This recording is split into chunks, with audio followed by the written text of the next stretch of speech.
We're Compound Everything. We talk money, markets, and investing. And today we are going to do a recap of the 2024 Berkshire Hathaway Annual Meeting.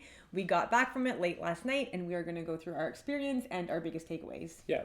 So what was your experience like this year at the Berkshire meeting? This was our fourth, I think our first year we went was 2018. Yeah.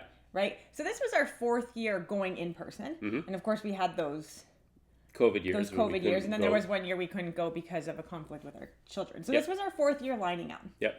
And this was the coldest it's been in those 4 years. It was chilly. It was chilly this year, I gotta say that. Yeah. So we've lined up at different doors. Mm-hmm. I think we've lined up at every pair of doors that you can go through now.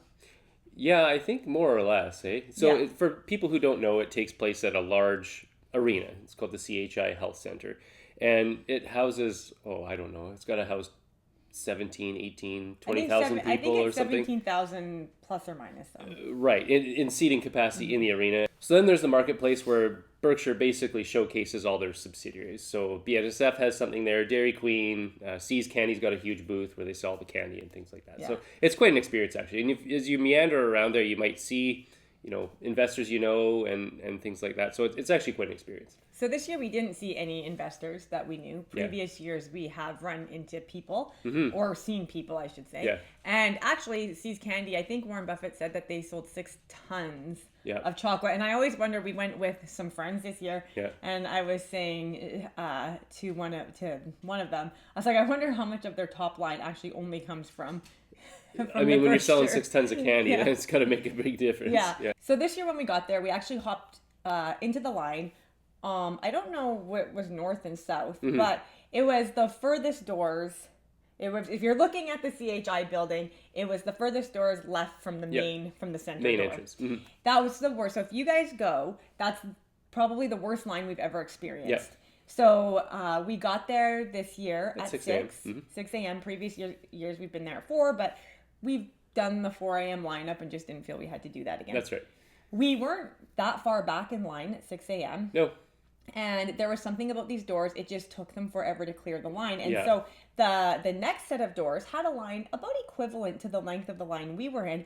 And when we got into the first little corridor, part of the doors, that second line in the middle was almost cleared out. Yeah. So the poor people, there had been hundreds and hundreds of people behind us wrapped around the building. They had no idea that second line had cleared and they could have gone over there. It was a mistake getting into that line. I don't know if this is just an anomaly to this year, but I don't know what happened in that line, but it was a disaster. It was, the screening process was very slow at the doors. Yeah. There's no question about that. So just from experience, if you go, the line that we found was best was the one up the stairs and around the back entrance. Yeah. So I think we'll go through some of the points that really impacted us. And I think one of the points that really impacted you was early on in the meeting that Charlie Munger said in the video. And that had to do with celebration or something like that. Yeah, so I'll just read it so I don't get it wrong. It was, celebration is a big part of making a group of people work well together. Okay. And so they said, essentially what they were talking about was the annual meeting. It's a big celebration of Berkshire. And that's kind of what brings, people do love to tribe. And it has nothing to do really with investing, but it was more like a life thing. And I was like, like celebrations are just really important to creating a deep community. Yeah. So I was like, I have to be more intentional because I'm actually like for me, it doesn't bother me if people celebrate my birthday. So because of that, I don't go out of my way to to really pay tribute to other people on their birthdays. Yeah. But I think maybe I should, because celebrations really bring people together. We're created for community, really. Right, we're created for community. And even in the Bible, you see in the Old Testament, the Jewish people had so many celebrations. There was a reason for that, because that created a deep community. So nothing to do with investing, but that was probably one of my favorite quotes. And oddly enough, it actually was from Munger, even though he wasn't there. Yeah. Well, I mean, it doesn't have much to do with investing, but it does have to do with business. I would say when people feel as part of a community in business also, that business is probably going to be stronger for it. And you can see that as a corporate culture that they've tried to create at Berkshire Hathaway. And one of the things that's interesting about Berkshire is if you go in lines, we mentioned in the marketplace, you might see fairly famous investors there, and they line up in the same lineup you do, which is quite neat actually. And it's a celebration. Everyone feels equal when you're there. It's actually pretty cool. Very interesting to see how it's a community and everyone's treated the same. And so I think that just kind of speaks to the corporate culture at Berkshire Hathaway, which is quite good. Yes. So that was like the very first thing that caught my attention. What's something else that just caught your attention? Well, one of the things that really jumped out at me when Warren Buffett said, if you understand business, you understand common stocks. Mm-hmm. And so that jumps to another quote that he said before, something to the effect of, investing is best when it's most business-like. Mm-hmm. And business is, best when it's most like investing. So at the end of the day, it really made me think that if you understand business and you understand business tenets, you can be successful in the market and you can generate, decent returns. And so that really jumped out at me. I'm not sure why other than that. Just other than, I really have to understand the businesses that I'm in. And if I can understand the businesses I'm in, then hopefully the returns will take care of themselves. So I do want to touch on the fact that, so for a few years now, I can't remember how long, they have brought up Greg Abel and Ajit Jain. Mm-hmm. And so obviously they were kind of preparing them that they would be the ones eventually up there.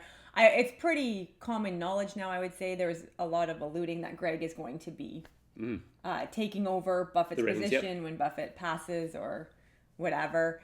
And so he was up there again, and Ajit Jain was up there for half. He wasn't there for the afternoon session. That's right.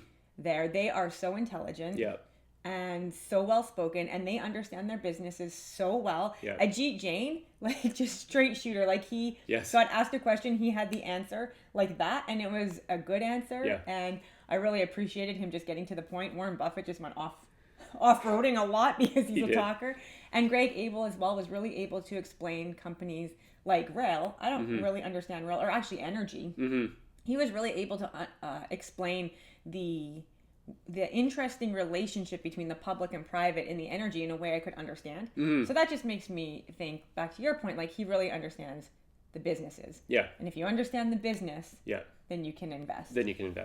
Now, one of the bombs that really got dropped at the Berkshire meeting this year, there was a big one, is that they divested a fairly large percentage of their Apple position. Mm-hmm. So I think something to the effect of 13% of their Apple position they sold. Mm-hmm. And that was kind of the fanfare from the beginning, and of course that was on CNBC and whatnot even before the Berkshire meeting, and they kind of addressed that, and that was one of the other takeaways that I found quite interesting. So he talked a little bit about why he divested his Apple position, and to me, I'm not sure how I feel about that in the end, I'll be honest. And the summary he gave essentially was that it sounds like Apple's still a great company, they still love it, and it will still remain one of their largest holdings.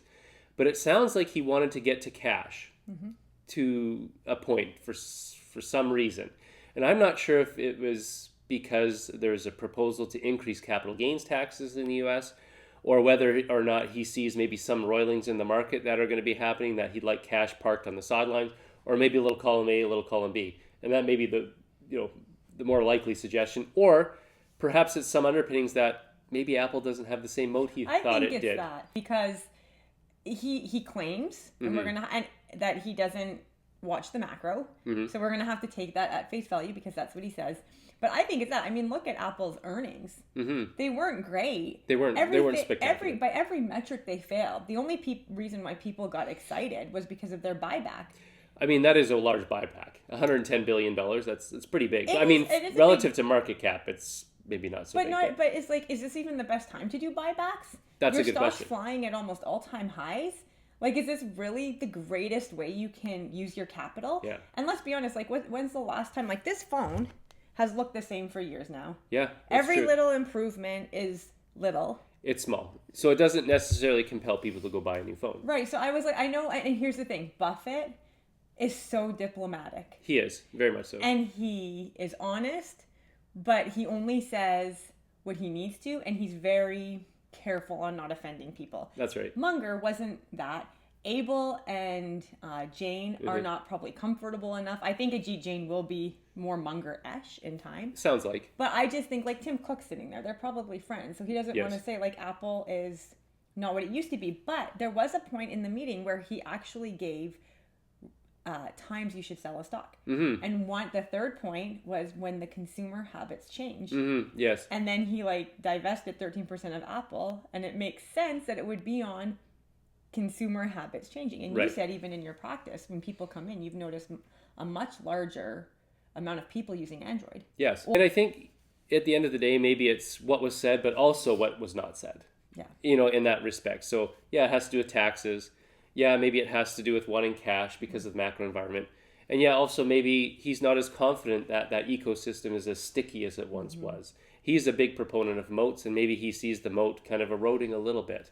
And so in that scenario, maybe he's just thinking, maybe I should trim my bets a little bit. This is a large, in fact, the largest public holding that we have. So maybe he's thinking, I'm gonna shrink that a little bit. Now, did he say that he made the decision?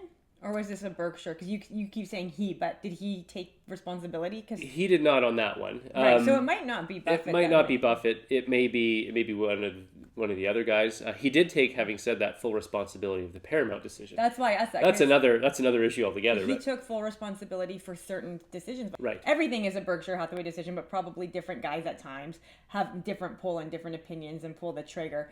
And I don't think he said, if I'm recalling right, that Apple was 100% his decision to sell. Yeah, that is. So it could have been one of the other guys. That's a fair point. Yeah. But interesting point there, actually, now that you bring that up. A lot of the investing decisions, and I'm not sure if it refers necessarily to public equities, but the privately bought ones, actually, it sounds like he goes through a lot of those decisions with the board. With the board of directors, right? As he should. So I think it's mostly the private purchases that he makes that he largely goes through that. But at the end of the day, it was interesting to hear that a lot of that gets run through the board of directors. Yeah. Having said that, interesting thing that he also said was that if he didn't feel he could do it on his own, he wouldn't have started out. Yes. So interestingly, he feels himself fully capable of managing that, but it sounds like he likes to run things by the board. Again, how much that actually happens, I don't know. Right. So you touched on a good point earlier, and there was a question at the meeting that asked, when is the proper time to sell a stock? And I think he gave a few points there. Why don't you elaborate on that a little bit? Yeah, so he gave 3 points that I caught. We really had to listen. You had to read between the lines. You didn't have to read between the lines, but you just couldn't stop concentrating on what he was saying because he'd give a story for every example. Yes, and then that's he'd true. hop back, and it wasn't like he was like, this is point 1, this is point 2. Yes. Yeah, fair. so he's a storyteller. He is. Yes. Yeah, and it was very, I'm going to digress here for a minute. He took us through a century. Yes. Of investing and business, and he's a storyteller, and that's great. And one thing that the media, I mean, literally while we were sitting in the meeting, you got a banner on your phone that was saying, "Oh, this meeting's," I think it was in the Wall Street Journal. Yep. Yeah, it's like, this meeting is boring without Munger, and it's like, the meeting's not even done yet, and you're already like attacking barely it. halfway through. Yeah, and so, but one thing that he's not getting a lot of credit for, that's Warren Buffett. The guy's 94. Oh, yeah. He was able to answer 30 questions. Yeah. And he didn't ever have to think about whatever the question was on the business or what particular business. He knew the answers. Yes. He knew what they were asking. He also never repeated anything. No. He was clear in his answers. Yeah. And he did go, he's a storyteller, so he would digress. He goes off-roading a little. But like for 94, to do a meeting that long, to answer that many questions, that's astounding. That's astounding. It really is. Yeah. So to go back to the points, when to sell. One of the questions was when to sell. So the first point he made was when you need the money. Yes. And then he kind of chuckled and he said, we used to do that. He used to be there. He's like, but we don't have to do that anymore. Right. But they have a large cash pile. Yeah. And growing. So that's interesting. So they probably actually didn't sell Apple for the money. Fair enough. Because later on he said, we don't have to do that anymore. Right. So that answers that question. And that's what I love about the meeting. You can actually piece a lot of things together if you really pay attention to everything. Yes. So number 2 was when you realized the position was a mistake. Yes. And I'm not sure if that's when he talked about Paramount or not, but he said like I can't remember what company it was, but he said when you buy it and then you're like, oh wait, right? Maybe you missed something. Yeah. Maybe something comes out shortly after you bought it, but when you're like, oh wow, this was actually a mistake. Yes. You don't even think about it. You cut it. And we see that with him with like the airlines. Yes. Right? He realized it was a mistake. He got Yeah. it. And then the third point that I found, or that I kind of heard him say, was when the consumer habits change. Yes, that was an interesting Enter point. Apple. Enter Apple. And that's where his preoccupation and emphasis on moats becomes important, right? And he said that several times about consumer habits. And that goes back to one of the quotes that I mentioned earlier. If you understand the business, then you understand investing. So that comes down to what are the consumer habits that's going to keep this product kind of at the forefront and keep the demand there and that kind of thing. And examining those kind of factors will enable you to say, okay, yeah, this is a good business to stay in versus a business maybe I should get out of. Exactly. And we've actually, if you go back and watch our prior videos, specifically the one that we did on Hetty Green, her family divested quite a profitable business several years prior to that business basically becoming obsolete. Yeah.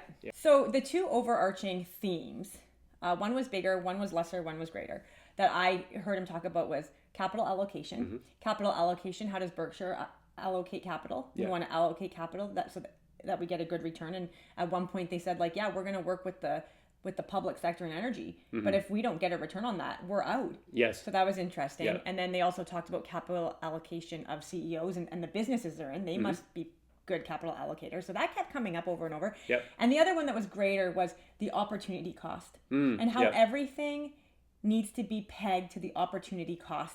And that came up so many times, both in investing and in life. So many questions were asked and they said, well, I have to look at the other opportunities. I have to look at the other opportunities. And I think I miss that when I look at companies. I don't think like that. Like if I put my money in here, then I can't put my money here.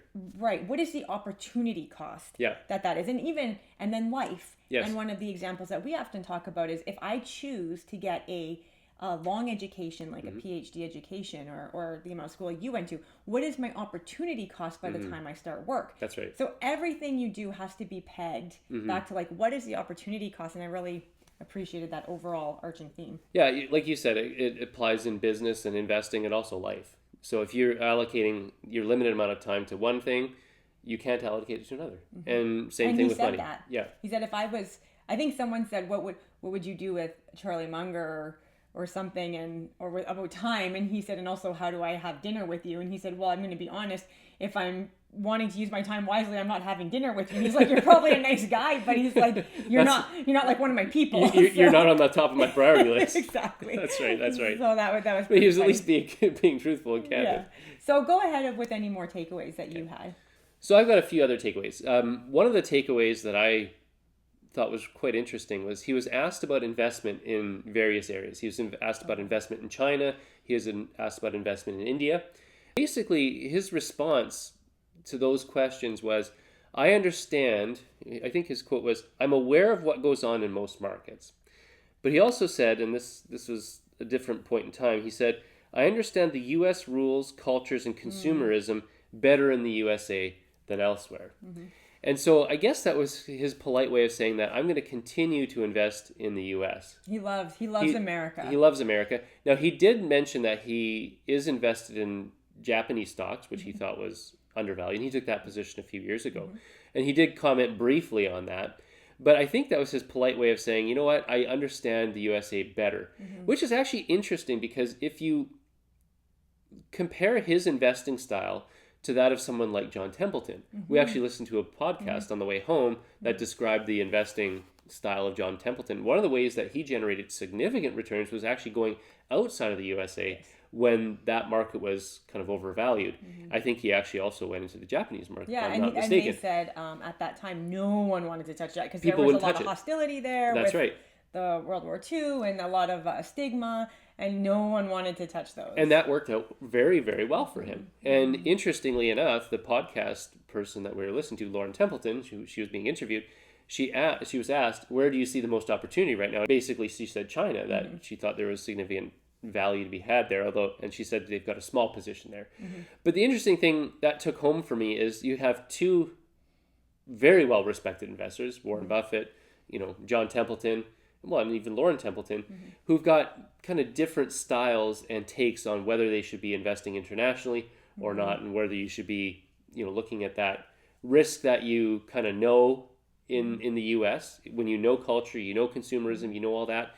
And if you don't feel you've got quite the same handle on that elsewhere, do you take that risk? Yeah. Well, I think we talked about 101 to the stock market, and I haven't put that video up yet, but one of the things he says in that book is when you go into international markets, you're trading risk that you can see for risk that you may not be able to see. That's right. And that really struck me, and because we're long China still. Yeah. Speaking of opportunity cost, it's been long. It's been long, and it's like we can't even with all the connectivity and even with the global environment that we're in, we still can't fully get a grip for what it is like in China. That's right. We don't know. And you hear so many sides, right? You hear like the one side, like they're communist and they're evil and whatnot. And then we actually have pretty good friends who live in China, and they were just over here. They came to Canada to visit. And they don't feel that way at all. They say, oh, it's not that bad. It's not that bad. And they're like, oh, it's great and we love it. And so it's very difficult to get a true feel of how an economy is, a true feel of the culture and what they like if you don't live there, no matter how connected we are. That's right. It's those qualitative factors you just can't pick up on unless you're there, right? One thing he said, and obviously our viewers know we're Canadian, and one of the things that he mentioned is they're investigating a potential opportunity in Canada right now. Yes. And he was asked specifically about investment in Canada, and basically he said, yeah, Canada is a lot like the US, so I think I could understand the consumer practices there and whatnot. And of course, Greg Abel being an Edmontonian, I believe, and he's Canadian as well, so I mean that probably helps. Yeah, and we are very similar. We have very similar preferences and whatnot. Yeah, not the same, but very, very similar. Very similar. So another thing that we caught on, it actually wasn't us. It was the people that we went with. They picked up on this. So if you guys watched this video, thank you for pointing this out to us. Yeah. One thing that we picked up on, or she picked up on, was they were asked about why they're not investing in China. And Buffett's answer was like, well, we don't really need to invest in China because we have a lot of products that are in China. So that's kind of an investment. So he said, like, people consume Coke in China. People have iPhones in China. So like we are invested in China in different ways. Sure. Much later in the meeting, someone said, you should invest in India. Oh, yes. And then he said, you know what? Like, yeah, we've thought about India and it's not a bad idea. And, there's probably money to be made in India. It's interesting. And this is what our friend pointed out, that with China, he kind of skirted it. Yes. But with India, he kind of embraced it. Right. And so I was like, we were reading between the lines and whatnot, but I was like, okay, that's something to kind of bank in the back of my mind. I mean, at the end of the day, for any investors, we'll be honest, geopolitics does play a role. There's very little question about that. And John Templeton said he would not invest in any country that did not have property rights. Right.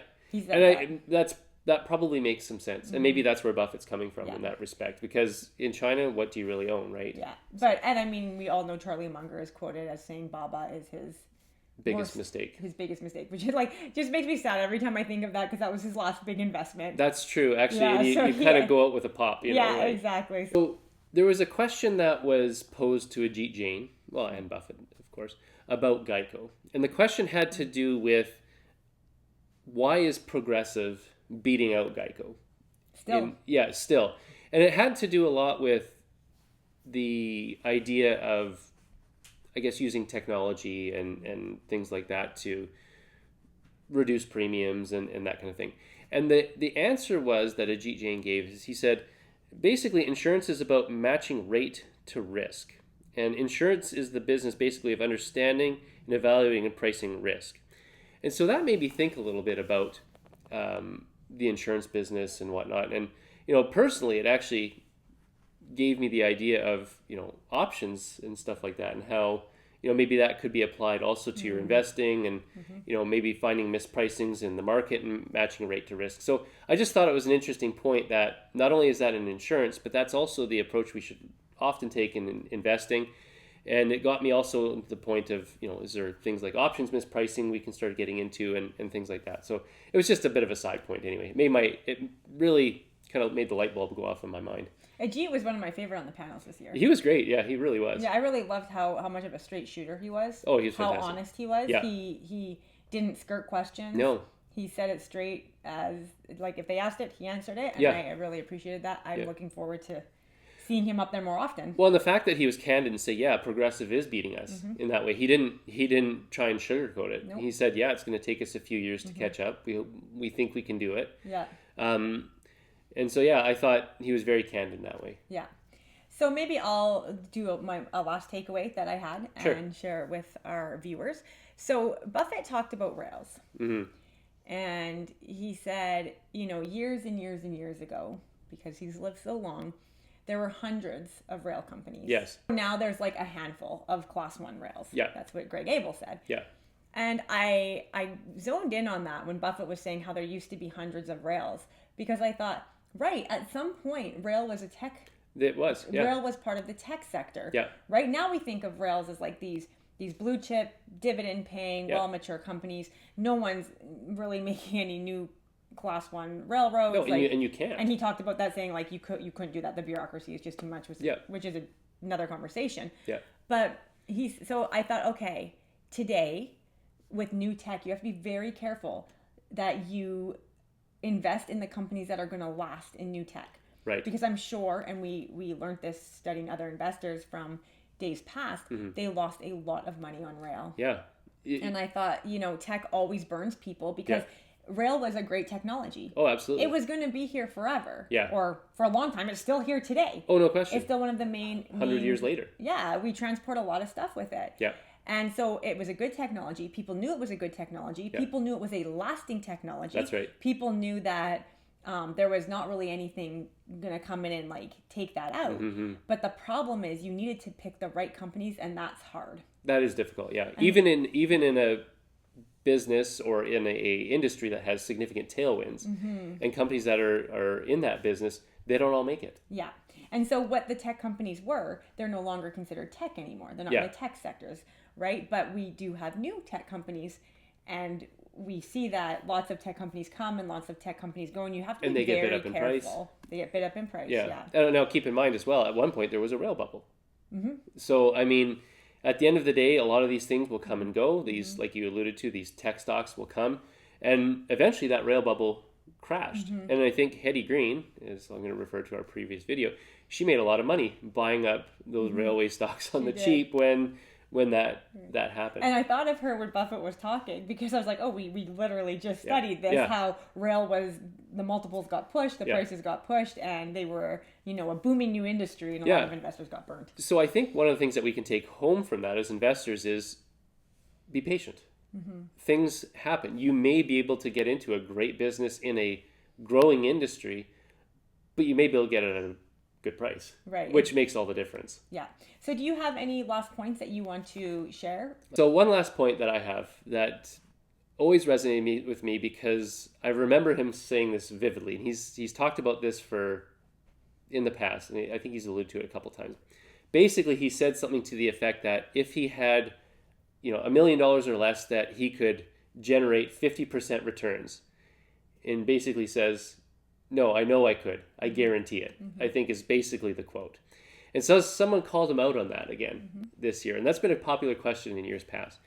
And he said, well, how would you do that, essentially? What method would you use? And in short, Buffett said, I'd go through the equivalent of Moody's manual again. So he basically said that you have to go through and hunt. There's no easy way to get there. He said he'd look for small things and he'd hunt through those pages and try to find mispricings there. And we all like to get those kind of high returns. We would, but there's no shortcut to doing it. And I think that just brought home the point to me, is that you got to do the work. What was interesting was I got the impression at the meeting with that question that he would do more a value approach if he had under $1 million, not a wonderful companies at fair prices. He would do more of a value approach. I wasn't sure about that, but yeah, I mean, that's a good takeaway. I'm reading between the lines, and I might be wrong, but I kind of got that impression, and maybe they in part changed their investing style as the pile of money got bigger. Probably. It just got harder to do that. I actually saw on a social media site someone was saying there's no way that he could generate that, and I was like, it's so funny how people just, they love to say he can't do it, but he's still doing it. Right. Yeah. So that's right. I mean, with small sums of money, then it opens up opportunities that he really doesn't have. Yeah, he's said that in the past. If he can generate the returns he's getting with billions and billions of dollars, I mean, I'm pretty confident he can get 50% return with $1 million. With $1 million. When you're so liquid in and out of the market. That's right. Yeah. So I think we'll stop there. If you can like and subscribe this video, that would be really great, because it helps our channel. And we will see you next week.